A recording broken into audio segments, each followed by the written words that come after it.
শুভ বিজয়া, আমার সমস্ত সাবস্ক্রাইবারদেরকে শুভ বিজয়া। আমরা এখন লরির মধ্যে রয়েছি, মা দুর্গাকে নিয়ে আমরা গঙ্গার ঘাটে যাচ্ছি।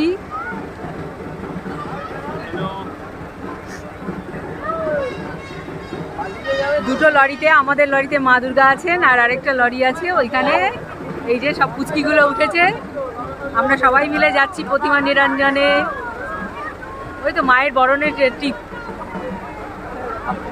খুব মজা হচ্ছে কিন্তু প্রচুর ট্রাফিক। আমরা কখন গিয়ে গঙ্গায় পৌঁছবো বুঝতে পারছি না, প্রচুর ট্রাফিক।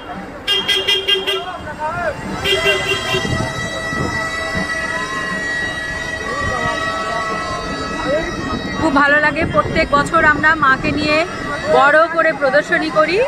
তারপরে যারা গেল তারা গেল, না গেলে যারা পাড়ায় থাকে তারা চলে যায়। আমরা এই যে লরি করে মাকে নিয়ে যাচ্ছি প্রতিমা নিরঞ্জনের জন্য। আমরা গঙ্গা জল নিয়ে মিষ্টি খেয়ে তার